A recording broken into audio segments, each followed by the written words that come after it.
Hey folks, welcome back to the shop. I have got my e-bike here that I just got through building. Posted a video of the carrier and also took this on a trip to Kentucky, deer hunting, trying to shake everything out, get the bugs worked out. And my buddy that I met up in Kentucky, a lot of people online that have seen it, they're saying, hey man, what did you do to the bike to make it an e-bike? So I'm just gonna do a quick video here of what I started with, the components I used. You know, I might go over some things I'd change or I'm gonna change, what maybe isn't working out so well, so maybe you won't run into the same mistakes or obstacles or whatever. But anyway, this is a Mongoose Argus Trail bike, large size. I actually got this bike off of Amazon. It's pretty much the same frame as the Mongoose Dolomite ALX. I know that's a real popular bike. They actually sell it through Walmart. You can get the Dolomite ALX is probably a little bit better deal as far as money wise. I got this one through the warehouse actually for just over $400. So I've had the bike for a while, probably a little over, I don't know, 10 months, 10, 11 months. But anyway, let's get in here and kind of look at what we did. So we got the Argus Trail frame, and the first thing we did is, well, this is the Bafang BBS HD motor, 1,000 watt motor. I got this off of Amazon. And I tell you, you can go to Luna, you can go to Johnny Nerd Out, is another guy on YouTube that actually offers this setup. But nobody had the 120 millimeter bottom bracket size in stock. So I got this from a vendor on Amazon. And that's one thing to keep in mind when you're shopping for these, your bottom bracket size on these fat bikes. On the Dolomite ALX and the Argus Trail, this is 120 millimeters. I didn't have to use any spacers here. Everything went together nice. Pretty simple install, okay? So that's the motor. The controller is the DPC 181 Bluetooth controller. I don't have all the Bluetooth set up on that, but anyway, that's the controller. And this is the controller pad right here. So a little bit different than the regular DPC 118. And so this adjusts your PAS modes, turns it off and on. You press and hold this to turn your headlight on, and then you can press and hold down the minus button, and it goes into walk assist mode where you can walk with the bike and it assists you if you're going up you know, a hill or whatnot. Now the battery, I purchased the battery separate. Again, the vendor that I got the motor from, they offered batteries. I wanted a larger battery and I wanted the triangle version just so I could remove it easily, and I'm sure the other ones are easily removed, but this is what I wanted. It's a 52 volt, 20 amp hour battery, UPP battery. Got that off of Amazon also. I think it was about $350. I'll have to look. I'll have links for this stuff in the description. So you guys can, you know, see the specifics of each one of these. So the kit came with the motor, okay? All the wiring that you see here, which I need to do a little bit better wire management. It comes with the speed sensor right here, a headlight, which I'm gonna find a way to upgrade that. The headlight literally, it just puts out maybe as much as a cheap headlamp. But it also came with you know, the controller pad, a thumb throttle, and that's pretty much it. Now, so that's the motor and the battery configuration. What else I've done to the bike is I did upgrade the brakes. So these bikes come standard with cable driven hydraulics, single piston. So I have changed these to a 203 millimeter disc, and those are Zoom 4-piston caliper brakes, hydraulics. So you can see the Zoom brake lever there. So these bikes come with 180 in the front, stock, and then 160 in the rear. But I changed both front and rear to the 203s. The reason I did this is I wanted to obviously be able to stop. If you put a bow or a gun here, a pack, a deer stand, meat, whatever, gear on the back, and then yourself, you know, that's a lot of weight to be stopping. And so I just wanted the best stopping power. And so the bike itself, now that I'm done with it, with everything on it, it weighs 66 pounds.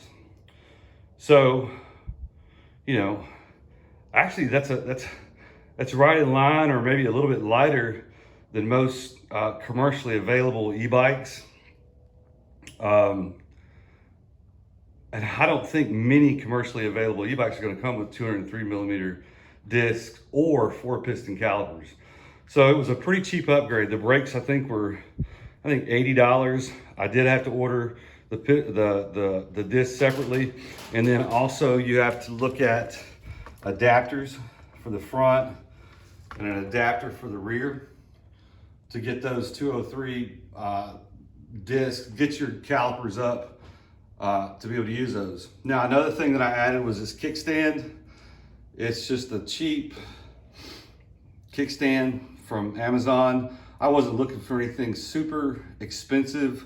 This bike really is kind of a test bike, and we'll get into that later maybe. But they do make some real nice V-type stands that lift the whole entire bike up. I can see where that would be pretty useful when it comes to putting a load on your bike, whether it's on the rear or maybe putting a bow or a gun in the front. As it is now, it works. But when I'm putting the gun on the rack, I'm probably straddling the bike and holding it up versus doing it off, because it, you know, it may not fall over, but I just don't feel confident in that. But to just hold the bike up by itself is perfectly fine. What else? The rack is just I think this thing online said it was rated for 310 pounds. I don't trust that at all, but it is what it is. It is the type of rack that I wanted. Now, the Argus Trail, and I'm not sure if the Dolomite does or not, there is no way to attach a rack to this frame up in here. And what I mean is, some mountain bikes, you'll have a pre-drilled tacked hole to bolt something in. Sometimes you'll have little tabs that you could screw into, but this particular bike didn't have that. So this rack has these clamps, and you could devise clamps with either, you know, cable clamps or whatever.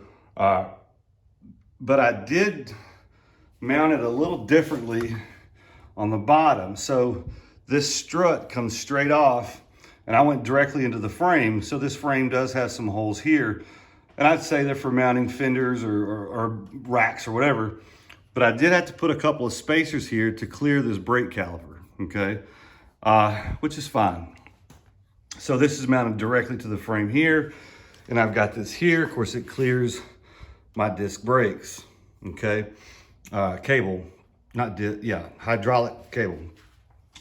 So let me spin this around. and we'll talk about the driveline.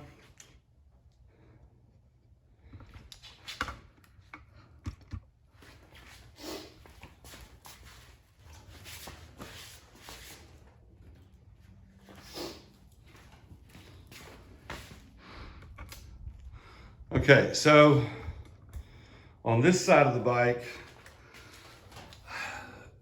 one thing that I did add here, this is a 36 tooth sprocket.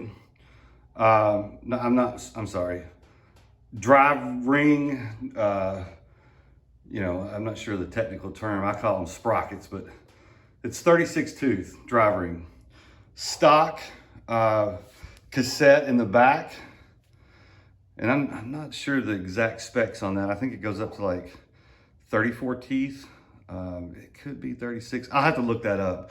But anyway, the reason this came, I had an option when I bought the motor for it to come with a 44, a 42, or a 40 tooth drive ring. And I chose a 40, but I knew I wasn't going to use it.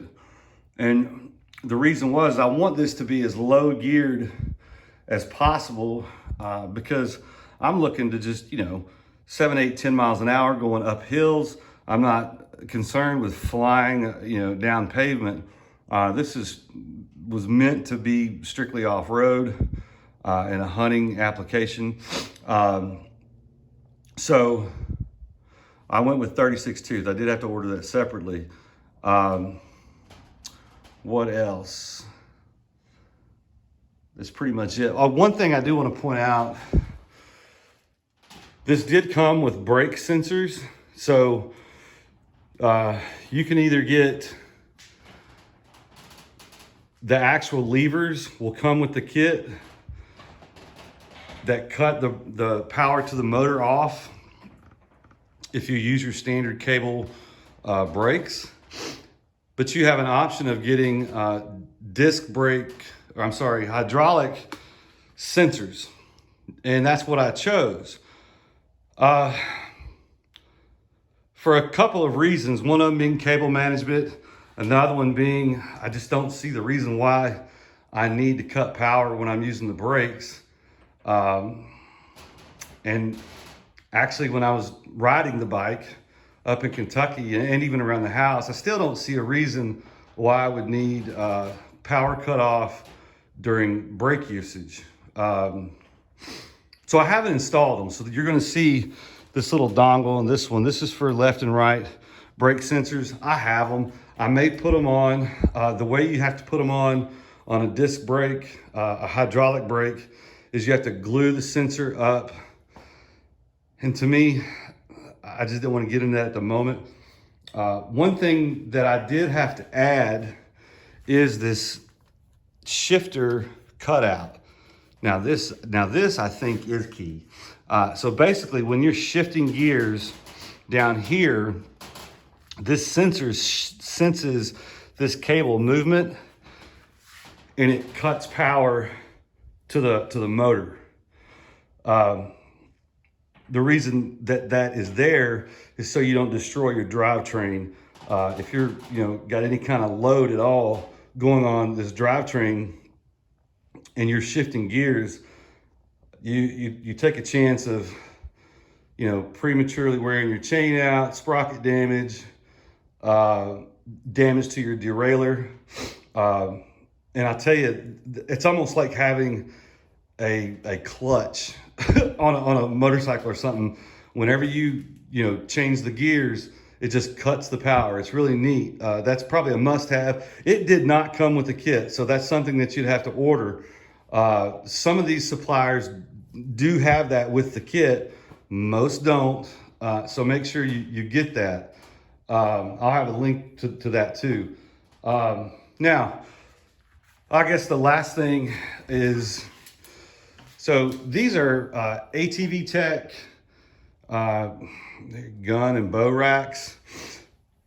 They're kind of big. They're kind of clunky. I didn't realize they were going to have, 2 sets of clamps on each side. I like them. They held my bow secure. They held my gun secure. They do have adjustments that, you know, get everything away from the bars. I think probably to make this better, I need to get a little bit wider bar.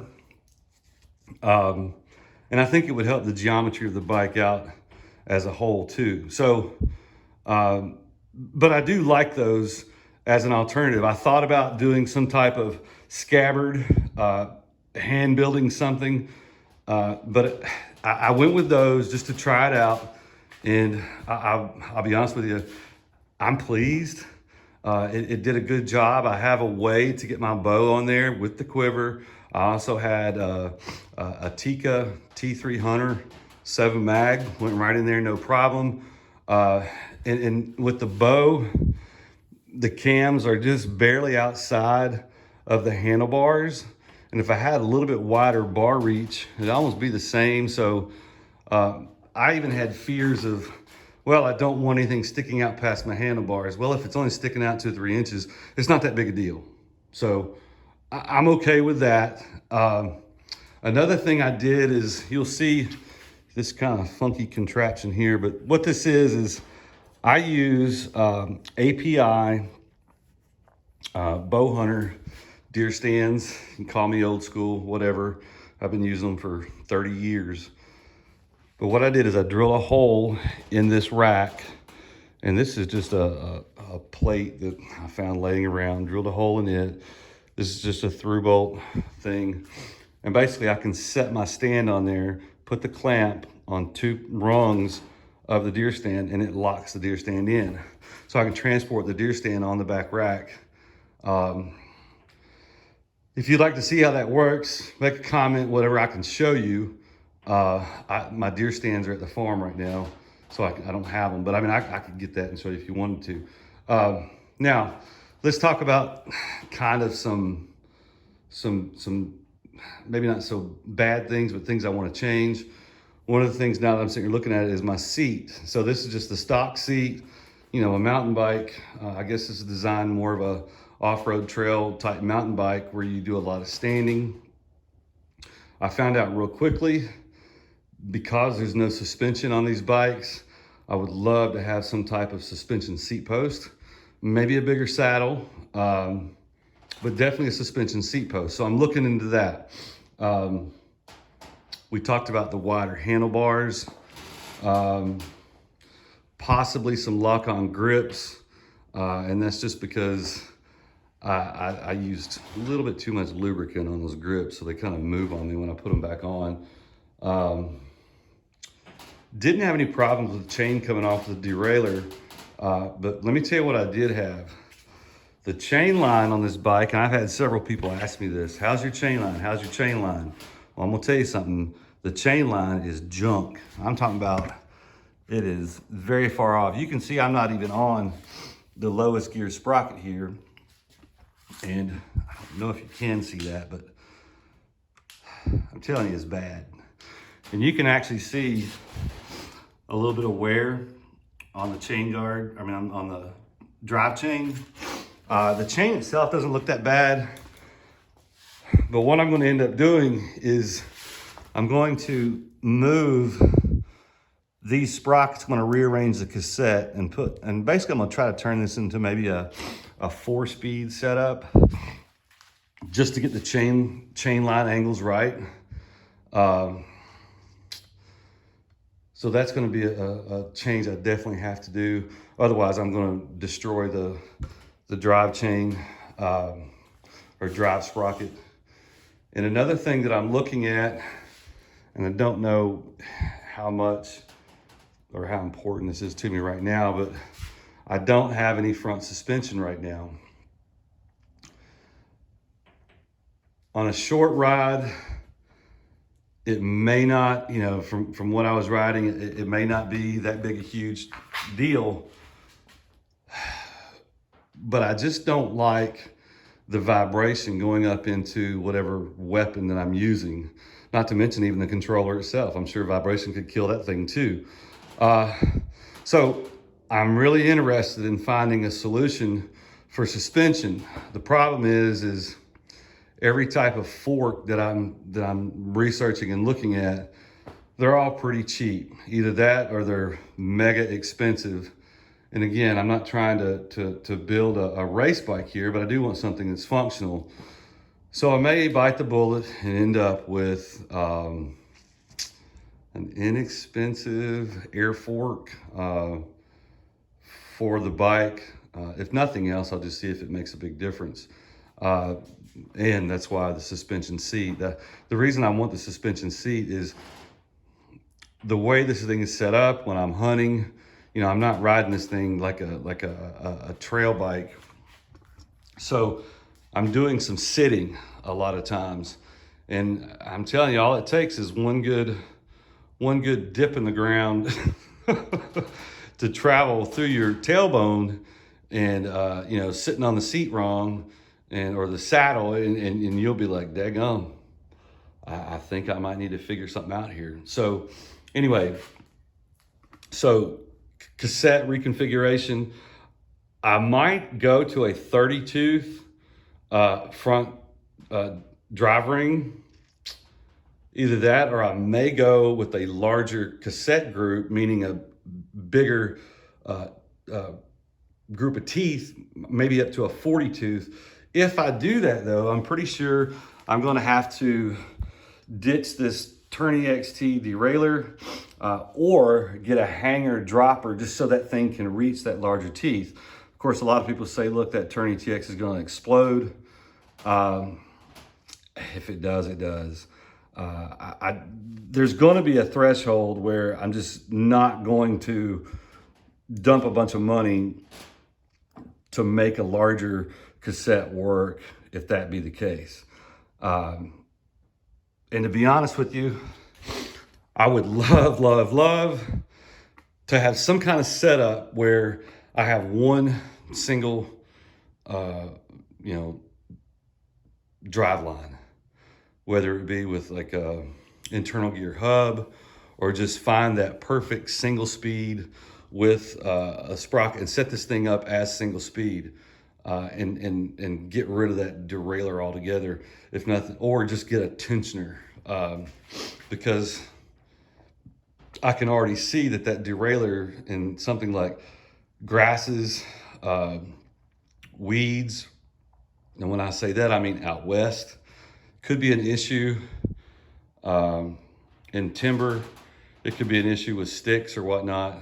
But when you're talking regular trails and stuff, no, it's no problem. But anyway, trying to feel like I'm rambling on there, but that's pretty much it. I think all said and done, I'm into this thing about $1,800 to $1,900.